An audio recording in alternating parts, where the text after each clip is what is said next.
So Well, we let's- have 5 o'clock, so Let's go ahead and get rolling. So let's just go ahead and like to welcome everyone who's here again. So I'm Mr. Black, the AMS principal, and Mr. Thomas. I'm Mr. Thomas. I'm the associate principal and then also the athletic director through Nakusa Youth Athletics at the middle school. So between the two of us, we hope we can field whatever questions come your way.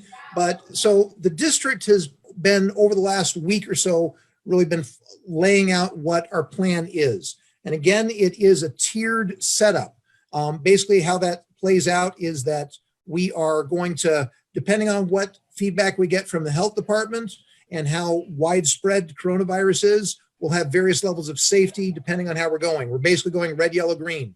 Green is everybody is in school 5 days a week, and we're going to not be social distancing, but still observing as many safety protocols as possible. We'll be laying out how those will look specifically for AMS. And we'll talk about that, talking about what it looks like under green.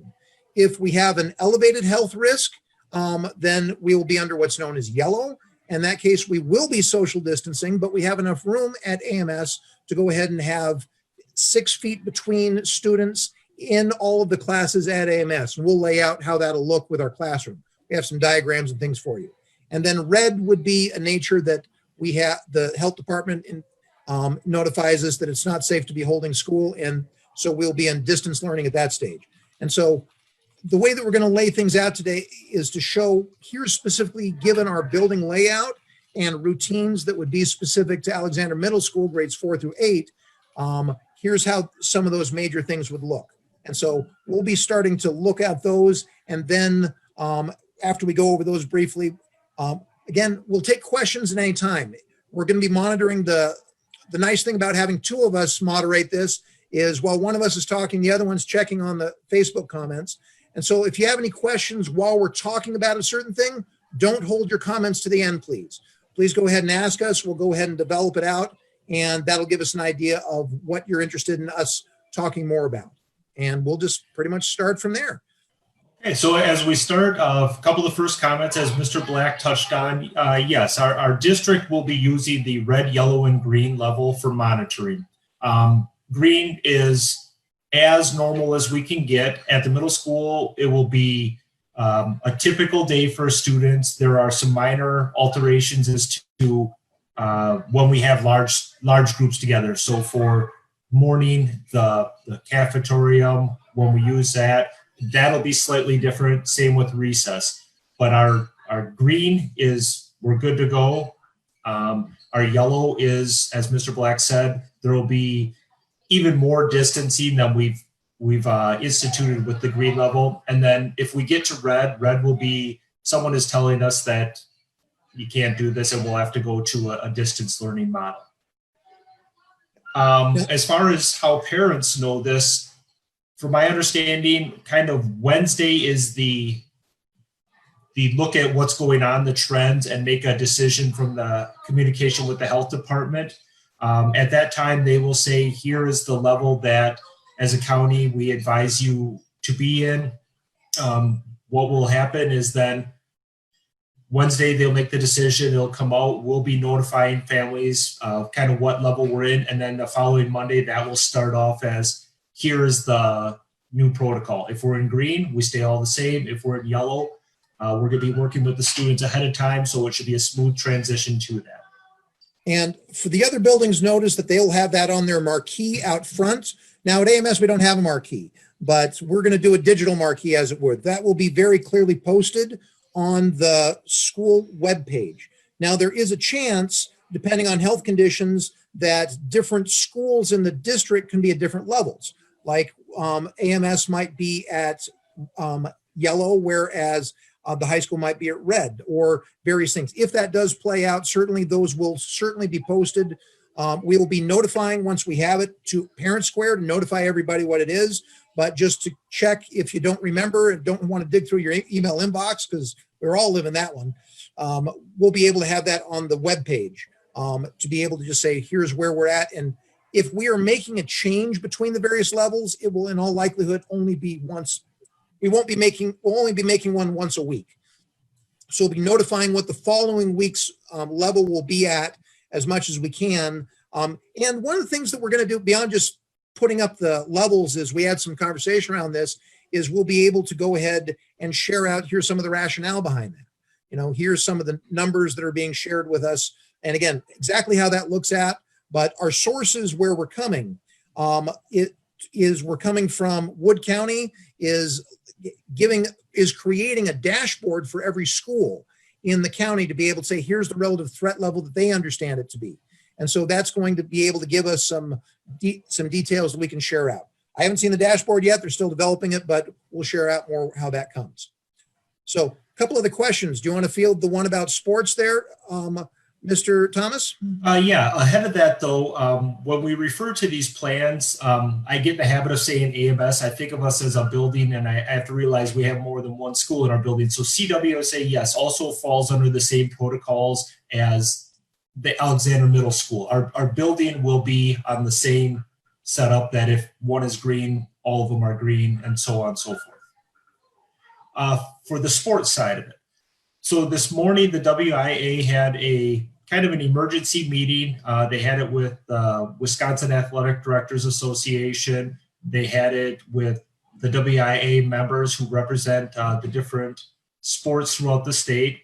And it was in conjunction with what was put out by the Southwest Conference in our state. They are electing to, unless they change their mind, push their fall sports to spring. What happened after many hours of this, and if you'd like to watch the whole thing, it is on YouTube, WIA meeting this morning. It was an 8-3 vote to continue with fall sports with some modifications. The modifications, as they spoke of this morning, would be to slightly push the season back, where typically a season might start right at the beginning of September. They have September 7th as a start date, and I believe it was for practice is what they were saying. That's the start date. Typically, high schools might start mid-August, but they are pushing that back. What that's going to do is it'll change a little bit of the games. Might be conference games. Might not have some of the non-conference games. As far as how it impacts us at the middle school, we tend to mirror what the WIAA says. Most of our fall sports have about a 2-week ahead of school start time, and our first contest scheduled activity is typically around September 7th. With us as well, we will have to push back our start date of when we can practice and use the facilities to that time, and then we will modify our schedule. It would impact typically the first 2 weeks of it, and we will look at rescheduling when I meet with the other athletic directors, or what we can come up with, because we can't go too far in past what our end date is, because then our winter sports start up slightly after that, and we need to have a little bit of a buffer in between. Yes, we will still be doing registration for sports on that August date. It is going to look slightly different. I am not going to take your fee for sports at this time, just because of the uncertainty to it. If and when the season comes about and we are locked in and our games are good and our health department and everything is still in the green, at that point I'll reach out and then we can do a fee collection for that. We'll still need the parent help. Concession stands probably will not happen this year, but there are other game activities that we will do.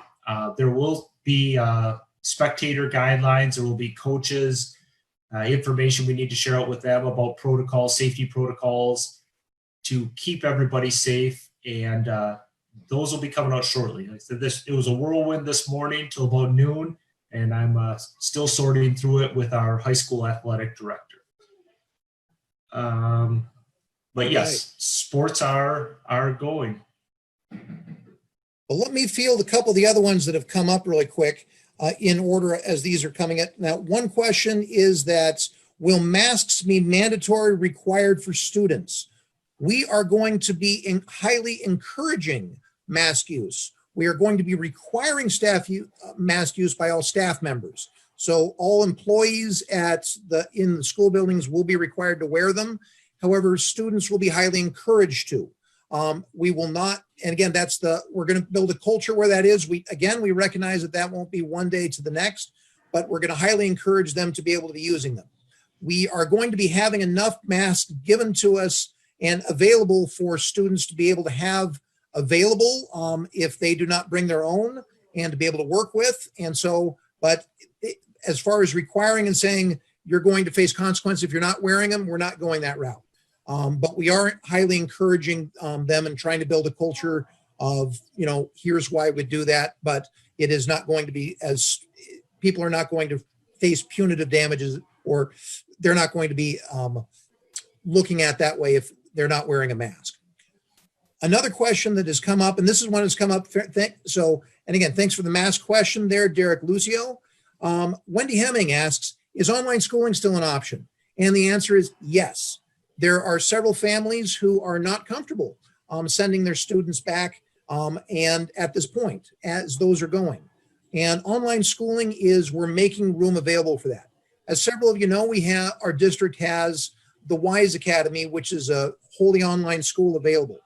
We've got capacity at Alexander Middle School. We'll be setting some teachers aside to be able to work around this, that if you are interested in having your child be wholly online schooled, then we will be able to have that option available to you here in district. And the process for that is, please get hold of me. I'd like to talk with you. And this fits for all the district buildings. If that is of interest for you, please contact your building principal, and I'll be asking you questions such as, how did your child do during fourth quarter of last year? What are some strengths that you saw? What are some challenges they had? And what are some ways we can build around that? Now, one note, we had a meeting this morning around this topic some more. And for those families who are wanting to go full online, we're going to ask, because it's not necessarily going to be an easy thing to move between online and face-to-face. And so we're asking parents who wish to go online to commit to be online for the first semester and be able to support them. But the sooner we can know which families are most comfortable being fully online, the sooner we can go ahead and know how to apportion staff schedules to be able to work out with you. But if you've heard that our online academy, the WISE Academy, our online school in the district, is full, you're correct. But that does not mean that you as an AMS family or CWSA family do not have options to do online. And we're going to make sure that that's available for you. But if that's the case, please get hold of me, send me an email, send me a parent square. We'll find a way to connect, and I'll get you signed up for what we're doing on that. So another question that has come in is regarding if it goes by the county and what the health department says, why wouldn't it be all three schools are closed, and why is every school doing something different? As a district, we're trying to get as much in line as we can so it's similar across all three.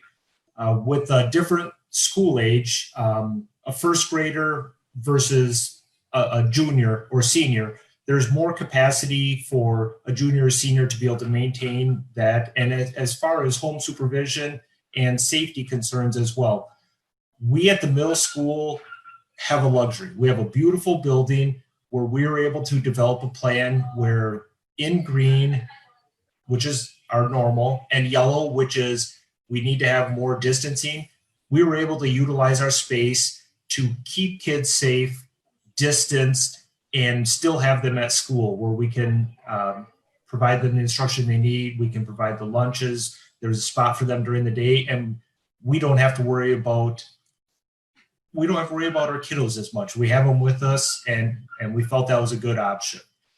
Same with the elementary school. They feel the need to have the kiddos there more because of the age group. And let me also go back into developing the idea if it goes by the county and what the health department says.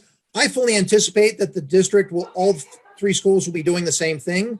The county has told us that they will give us different metrics for each school, but I don't see that there will be a lot of change between those.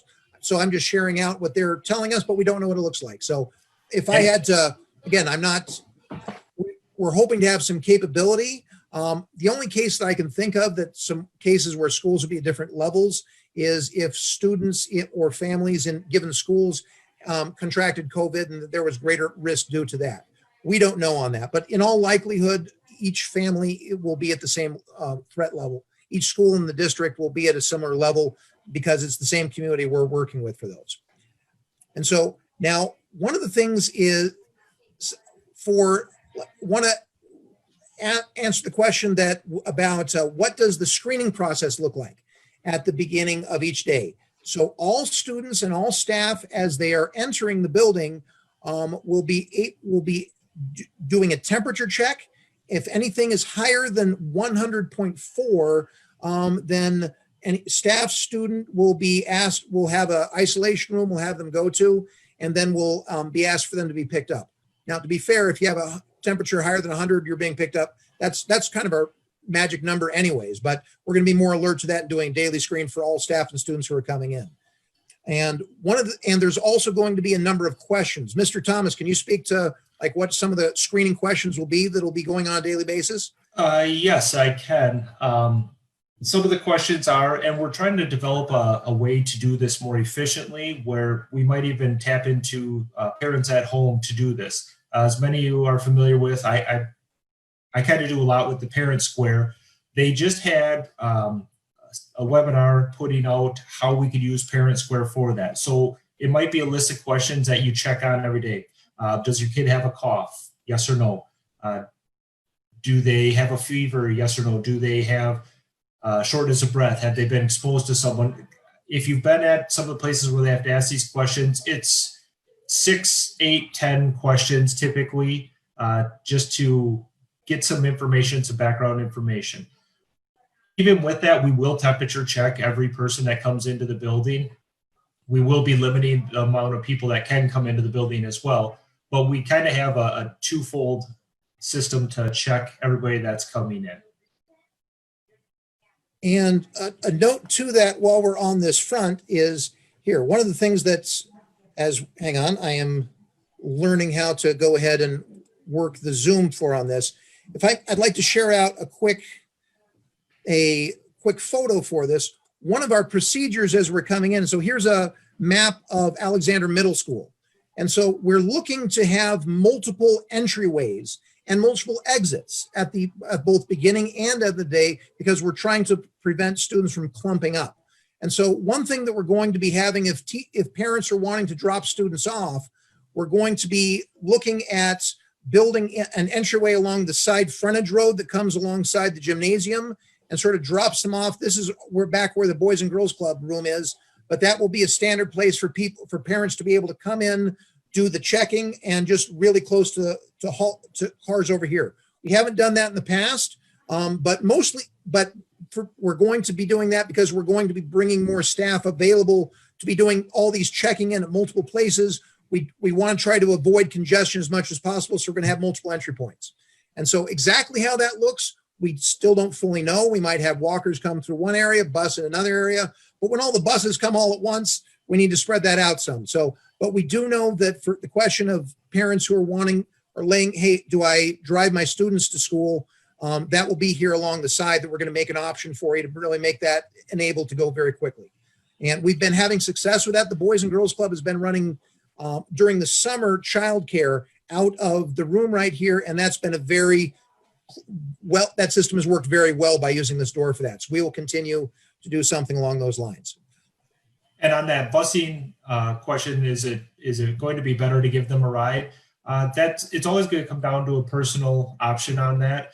But if you have the ability to give your child a ride to school, it could be a good thing. With busing, they're going to be working on social distancing as well. So in a seat would be one child next to the window, and then 6 feet apart on that same one would be another child 6 feet from window, or 6 feet away at a window. If you are a sibling pair, you can sit in the same seat, and then we'll be skipping seats. And so it does limit the amount of students that we are able to put on a bus.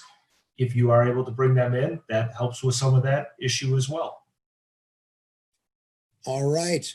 We've got a couple questions right now about windows, things outside. Now, we had renovations at Alexander Middle School, and actually all the buildings in the district about 4 years ago. And at this point, we don't have any openable windows in the buildings as it comes out. One of the things, however, is we are creating an options as much as possible to be teaching outside. We're encouraging that. As long as the weather's working with us, certainly in the fall, all PE classes will be outside. And we're looking at options like having choir outside to be able to social distance, be out in those as much as possible. If a teacher says, you know what, I'm going out and having my English class outside today, go outside, have English class out there. We're going to get an idea of how many staff are wishing to teach outside or looking to do that. And we might need to sort of block out some various spots, but we've got a huge ground area. We've got many places for people to go. And so now that's not going to be able to happen every day due to weather, but we are going to be encouraging the ability for people to go outside as much as possible.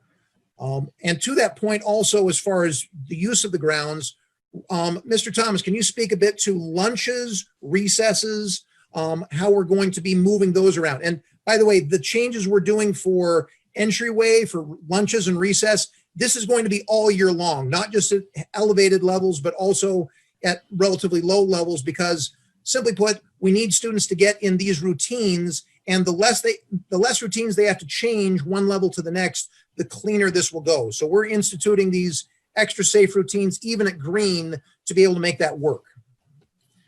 So with the lunch and recess, with our building, we have that kind of two different systems in one. We have grades 4 and 5, which run on the later schedule, and we have grades 6 through 8 CWSA, which run on the early schedule. When we talk about lunch, recess, those kind of things, we're devising a plan where we're basically splitting up groups. Say 4 and 5, like 4th might be out at recess first while 5th is having lunch. And then 5th will be coming out to an area, they're getting the area cleaned up, 4th will come in. With our cafeteria, we have 3 levels, so we're going to be able to socially distance.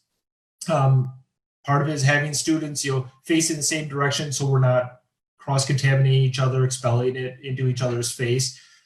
In 6, 7, 8, it would be a similar setup. We created a system last year where we really incorporated a lot of student choice of activities, things they would want to do. If it's cold out and they didn't want to go outside, we were able to provide options that really they self-selected.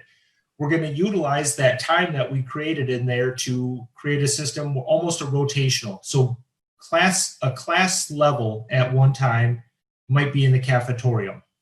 7th grade might be in the gymnasium, and 8th grade might be outside at that time, and then using a rotational setup to get everybody fed and to also create that distance where we're not overcrowding an area, we're still able to socially distance, and we're going to keep the kids as safe as we can. As Mr. Black said, we're going to start out our year that way. We're going to run vignettes, we call them. Here's kind of how you do it in this area. So if we ever have to change from a level green to a level yellow, those kind of areas are not impacted. It's just a natural routine. So that if they find out on Friday, hey, Monday we're level yellow, they come in, they already know what to do. They're already doing it anyways. And I want to speak a little bit more to masks. There's certainly a lot of comments on that in the comments on that. And just note that we are going to do everything we can to encourage everybody to be wearing masks as much as possible. That'd be the safest environment that we can go with. What we can require versus mandatory is going to be a balancing point. But this is something that is going to be continual lean forward and in to require basically creating a culture where that is the norm, where that's coming up.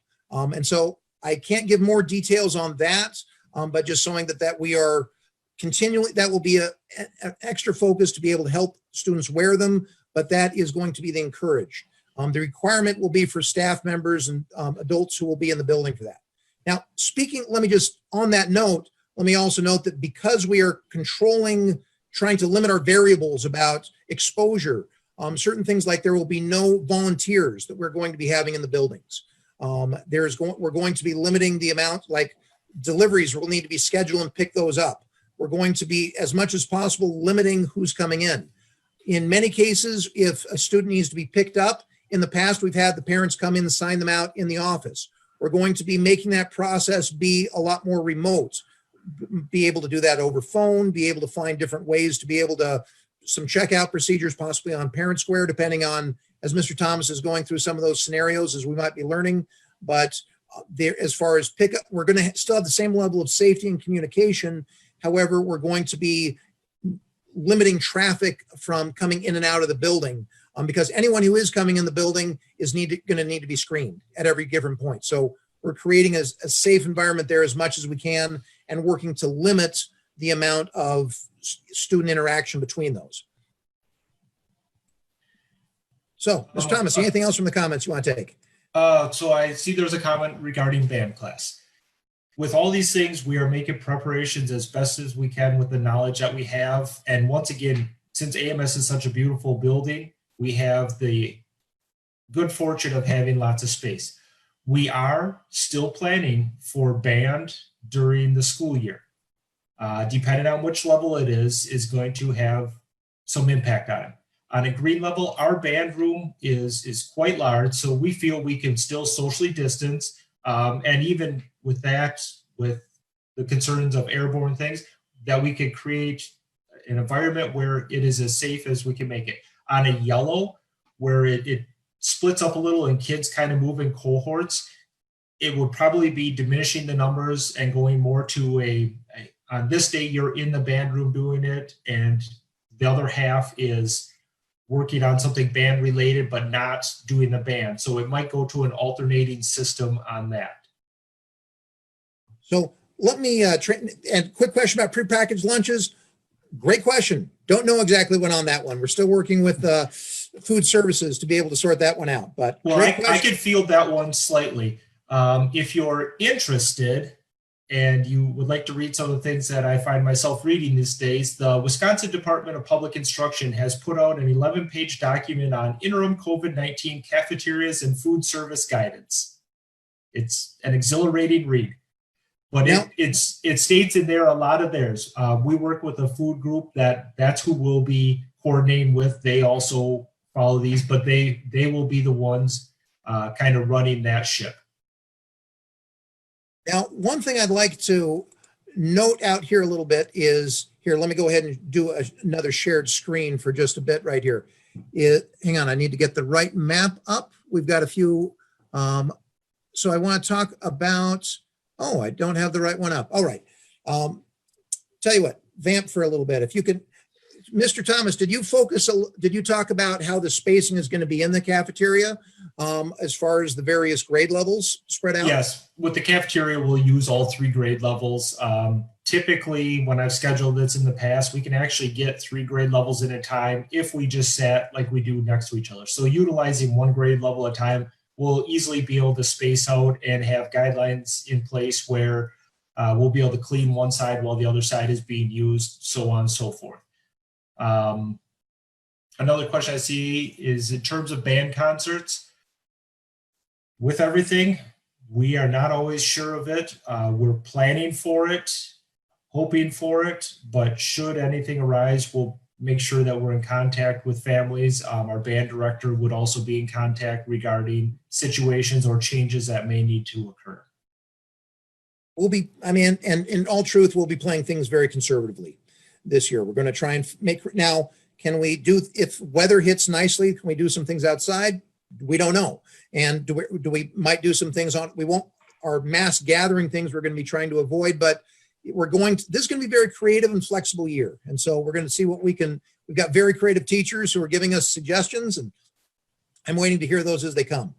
So as talking about our building, so some of the ways which will also be creating safety in the buildings, this here is a diagram of, for example, one of the concerns we have in passing right now is that we don't want students to be going 2 ways in a hallway.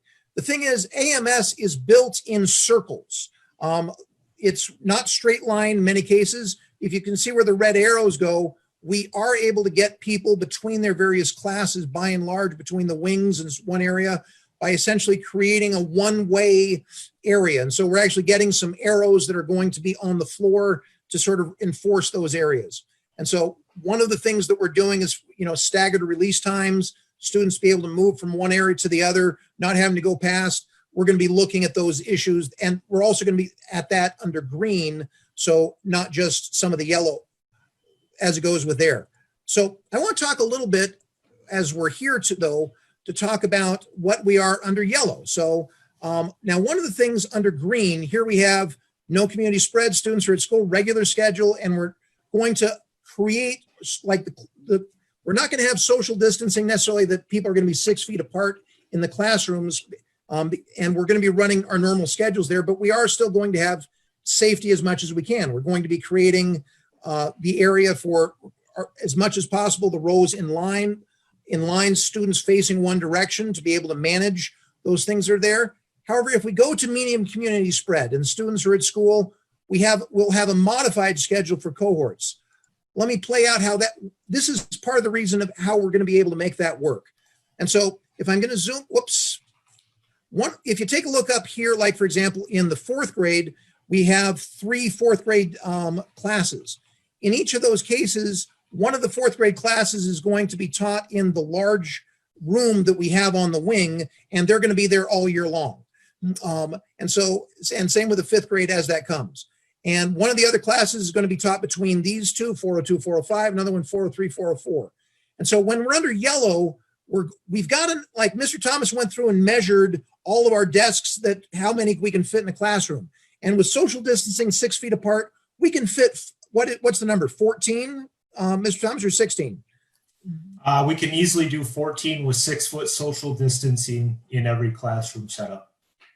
And so under that scenario, being able to easily do 14, and some of the classes are even larger than that, depending on where the ones come. But then that means that we can have 28 students and those type of things easily social distanced. Actually, I think that number is a little bit higher on some of those. The 14 was the conservative for the smallest classrooms.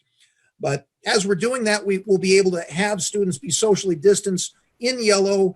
But in this case, under green, the students are moving to where the various teachers are. So if you're in 4th grade, you would go to your music class, you would go to your art class. If we're under yellow, the teachers are coming to the students. So the music teacher is coming to whichever the 3 that are here. Now, Phi Ed is going to be Phi Ed. They'll go out the wing door and they'll hold it outside. We're not playing dodgeball inside. Sorry, but one of the things that also is going to be in grades 6 through 8, it's going to be sort of a hybrid on that. So if I'm going to move over to grades 6 through 8, by and large, what you see in blue those are ELA classes. Red is going to be our math classes, and the yellow would be our social studies science classes. What would be happening is we'd be splitting every grade level into 3 different groups. That's why we're going to have a base level of 3 advisories with 2 advisors per advisory. And in those scenarios, the students will stay in that classroom for English, math, social studies, science, and then the teachers will rotate to that class. That will prevent more, the students will not interact with each other as necessary for those areas. And so for those 4 classes, we're calling that a cohort model. Each of the 3 groups will stay in that. Now, you notice for 8th grade, we had to get a little creative. That means that one of the groups will be in our computer lab, which actually is a really good room for this. Given the windows and the various spacing out, it works quite well.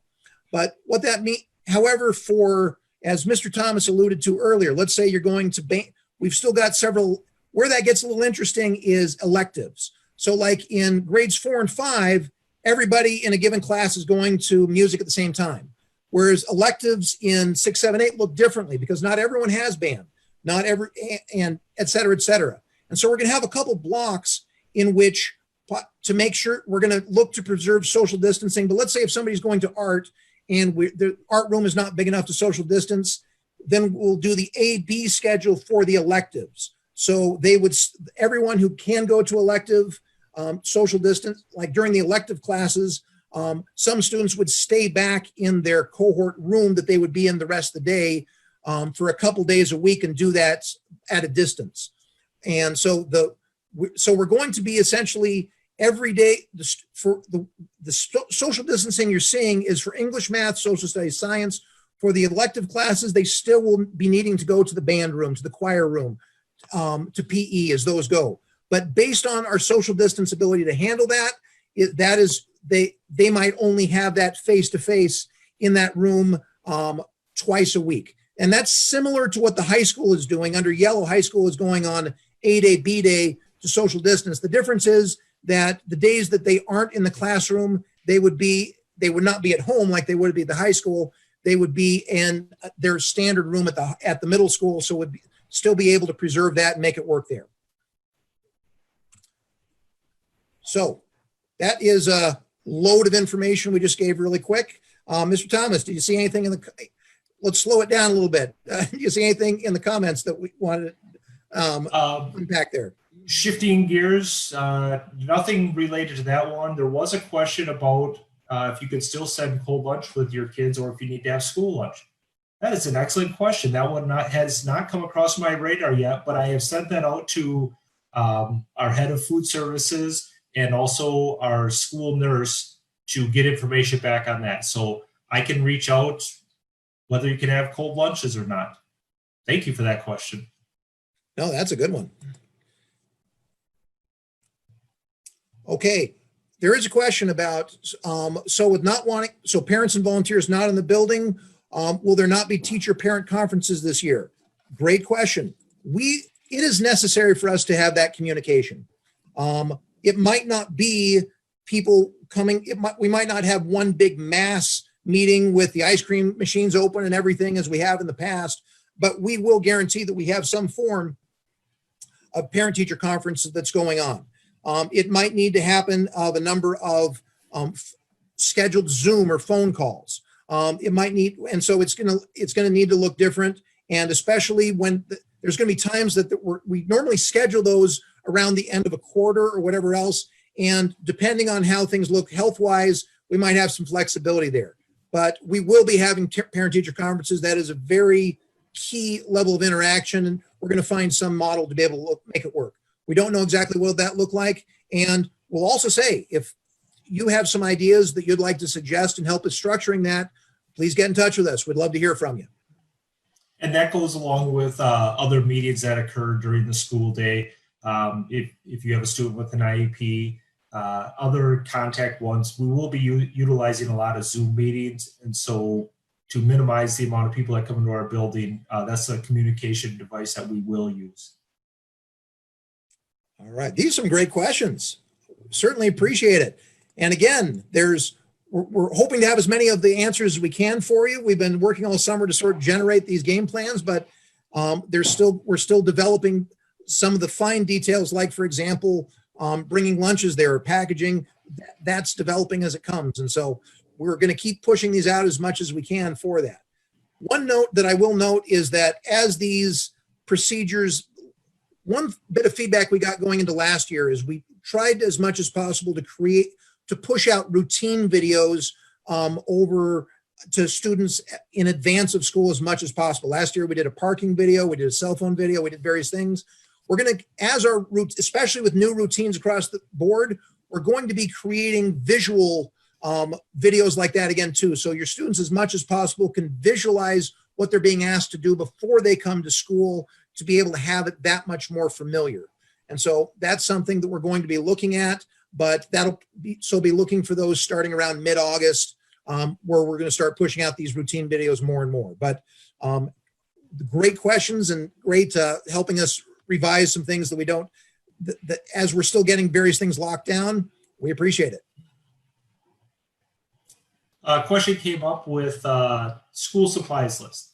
Yes, that is a concern that's come to us prior to this, and we are working with staff to develop what the list should be. We are minimizing our community use of resources. So we're trying to go more focused on you bring your own materials. It's not a shared resource in the classroom. With some things, math, manipulative, sometimes it's a little bit of shared resource, but we're also following that up with cleaning procedures. So for the school list, at the end of the year, I would have said it's all going to be Clorox wipes and hand sanitizer, but we are reevaluating what we will put on there, and that list will be with the help of the teachers and our local nurse to determine what exactly we should have on there. But in the past, those school lists have been, let's get a community supply and let's feed that out to everybody. And that's one of the things that we will be looking to have individual supply groups we will have for ones. Do you want to talk about lockers, Mr. Thomas? Yes. So once again, we have a beautiful building. I was in counting lockers the other day, and we are looking at how to utilize our lockers. Our class sizes or our grade level sizes are somewhere around 70 students in each of them. Every one of our hallways has like 141 lockers. So we're going to be utilizing every other locker.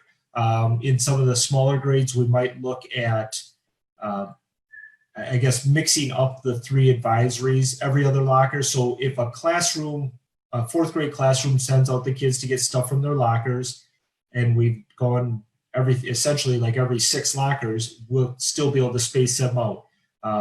But at the minimum, we're going to look at every other locker for the students there to bring in their supplies under green. With that, we will be doing locker use differently this year. For example, the lockers will be primarily used like for bringing in coats and boots, those type of things to be able to put them in. But students may not necessarily be going to their locker between every single class to be able to, because that just increases interaction. So we're looking at students to be able to have, say, a bin or something like that, especially under yellow, to be able to hold those supplies and those things so they won't have a need to be able to move between that. So we're making some adjustments as the details are still in flux for that, but we're looking to make, that's one of the details that we're looking to support them with. Yeah, and under yellow, if we're in that cohort model where a student is more in a classroom and the teachers are coming to them, it'll diminish the use of the lockers because they'll bring in materials for the multiple classes. And like Mr. Black said, have some type of container to hold on to them. Now, one note is that if you're listening under yellow, again, students will be in a given classroom and the teachers will be moving to them. We are highly encouraging brain breaks. Let's go outside. Let's take a break. Let's go ahead and, moving around. We can, as much as we have ability to do that with the weather being good, we're going to be encouraging, certainly we'll stagger them so not everyone's coming out at the same time, but students will have a need to move around. And, especially middle school, we recognize that still is something that is of necessary for mental health and being able to help them. So we're finding ways to be able to build that into our day. Just recognize that that's going to be a priority for us as well. And back to the supplies one, yes, I understand that with the limitations on cleaning, we are mass ordering cleaning materials to our school that we will be utilizing. So I can't find Clorox wipes. I definitely don't expect you to be able to miraculously come up with 3 containers of them to bring to school. Right. And we're going to make sure as a district that we have an abundance of as much as they're available to get. We've already started our purchasing order of this a few months ago about getting extra. We will be having free standing hand sanitizers for people to go through. One of our routines is we're going to have, like, every classroom is going to have hand sanitizer things that are available for people to use. That is probably one of the things that can be done community-wise, especially the no contact ones. And so those type of things for the hard to find cleaning supplies, we're going to make sure that we've got enough of those. We're not going to be just relying on if you can find them or not at the grocery store. So good question, good concern. We're going to make sure that those go in a higher tier than just a pencil. So we'll make sure we can get those. Question came up. What happens if a student or a teacher is diagnosed with COVID? Great question. That one is, so if a teacher or student is diagnosed with COVID, that we are under we report it. And again, it'll generally the health department of Wood County is in charge at that point. Now, granted, we have multiple counties. We have Juneau County, we have Adams County, we have Wood County. We're working with all of them, but Wood County is our primary contact, being that's where the schools are. But they will, if anybody is diagnosed, they initiate contact tracing. They initiate the process of saying where, and they will let us know what the next steps are. Is there a chance that we will need to go ahead, and I've been reading CDC guidelines that if somebody is, that we might go to red there, and then just go do distance learning for between 2 to 5 days until they give us the all clear. And that would likely be a case. But those protocols are going to be ones that are going to be given to us from the county health department, that when that comes up. And so, like, a lot of our summer has been Mr. Thomas and I sitting in a room talking to each other. Well, what if this happens? Well, what if this happens? Because we want to try to get all these protocols down so that when it does happen, we'll be able to already just be able to say, okay, here's where we go, instead of having to figure it out on the spot. So this what if is a great process, and we've been living it, and that's one of our protocols. So if somebody gets if somebody has is diagnosed, The county health department will be in charge and they'll be telling us what to do.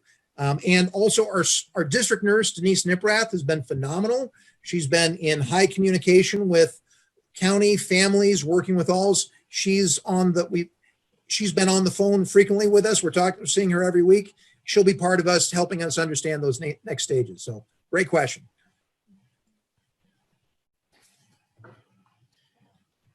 Well, it looks like we are caught up with questions unless I have overlooked any at the moment. Okay. Well, one thing I want to look at is, now we've talked a lot about, here's what green is, here's the new normal. Here's what green is going to look like. We've touched a little bit on yellow and saying, here's the ways that we'll do differently and still get social distancing within the building. Now let's talk a little bit about red. And that's kind of what we lived during fourth quarter last year. Now, one thing this has been announced over at the high school, but that also fits for us, is that we are adopting we're adopting a learning management platform called Schoology. We used Google Classroom and it did good for us in many ways, but we also recognized several of its limitations. One of the big concerns that people had was, as parents, I can't see what my students are doing, or I can't see what they're being asked to do. Parent communication was a struggle we continually had with Google Classroom. And so that's one of the areas why we look for other terms. One thing to note is that Schoology is owned by PowerSchool. And there's a high, and so the thing, as teachers put lessons in PowerSchool, in the Schoology to help say, here's what the things you need to do, there are parents' accounts that allow you to go in and to be able to see what that is. As we're right now, starting the next couple of weeks, we're starting we've just heard back from Schoology, and we're going to be starting training our staff on how to be able to start using it ourselves. But a very heavy portion of that is, here's how this looks. Several parents are already comfortable logging on to PowerSchool and seeing what it does to be able to see how the students' grades are going. It's going to be the same login for both PowerSchool and Schoology, but there's going to be additional things you'll be able to see, such as upcoming things that are due and various other, and being able to track those things. As we learn that, we're going to start pushing it out. And so look for that coming in August for some parent training on Schoology, so that we can be able to help provide support on that. Also, talking for parent support, one of the things we had at our meeting that we had earlier on teaching and learning on a committee that I sit on, we had a large degree about, this isn't easy. All of us as parents, and I'm a parent myself who has my daughters, and I've got one daughter in high school and I've got two in college. And generally, okay, a little bit older, they can handle a lot of things, but there's still a lot of support you have to do. You got a job, you have to support them. There's a lot of new territory that we're all working out together. And so for that, we're looking at building parent support groups. How do we, Mr. Paul Liebherr in our district works together as an outreach specialist.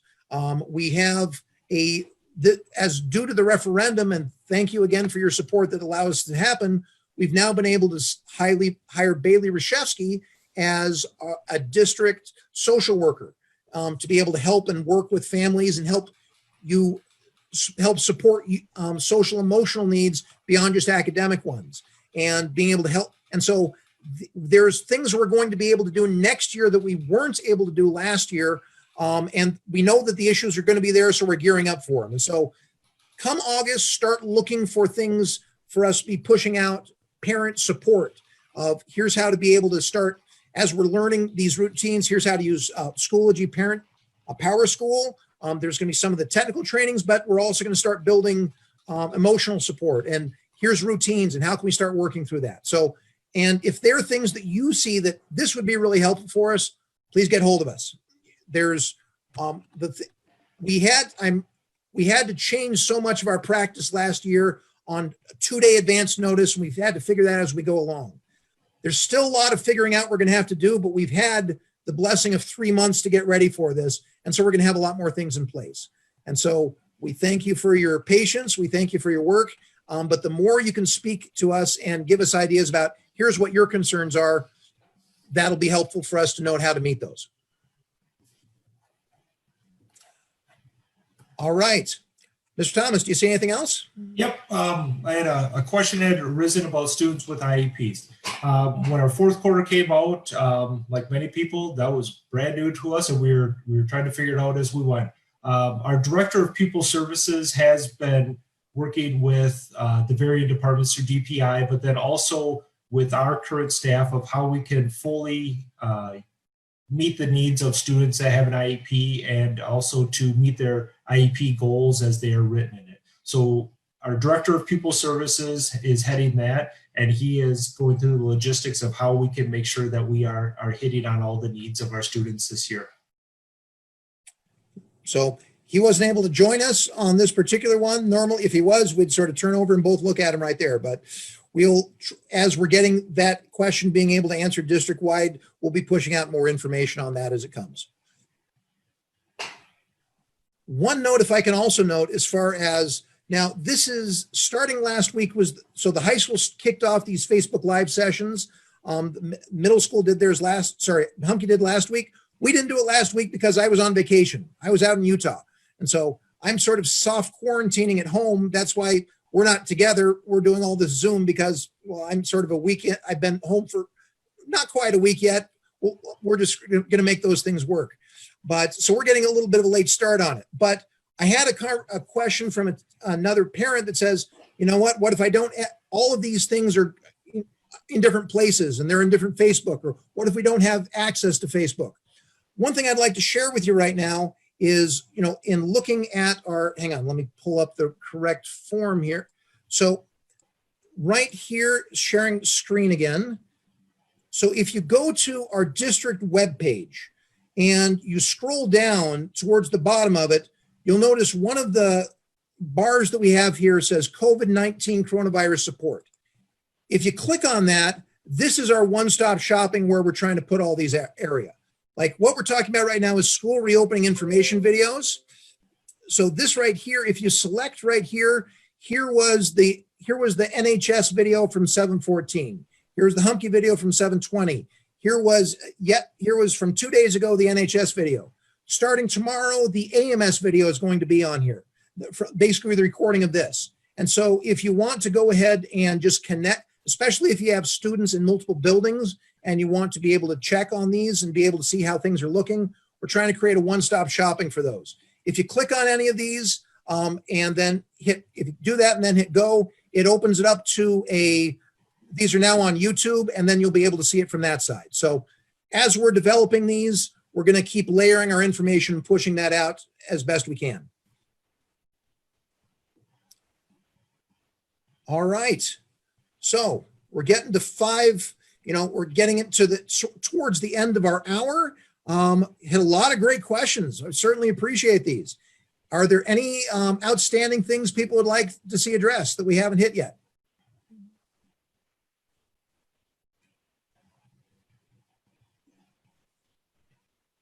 And if you do think of anything after we are done with this, feel free to reach out to both of us. We will be in contact when we can get you the answers. Okay. So our plan is, as with the other buildings, we're going to have so next Thursday at 5 o'clock, we're going to have another of these sessions. And we're just going to push these out on a weekly basis. It looks like each of the buildings has taken a different day to start doing that on a regular basis. They might not necessarily need to go a full hour, but really we're going to be available for that hour as needed. And so we'll, if you have additional questions you'd like to see, or if you have questions Kate, we've got a 20-second delay on this one. So sorry if I missed over that, but Kate says you have a question. Let us have it before we wrap up.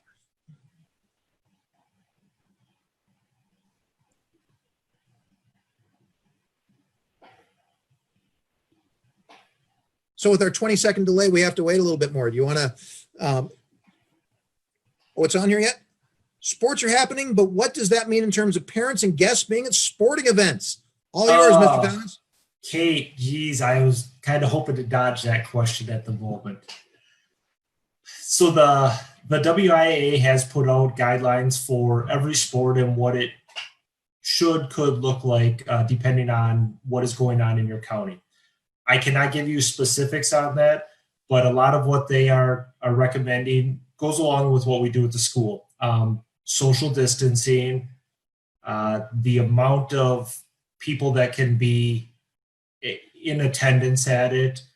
Like I said, concessions is one where they are highly stressing, do not do concessions.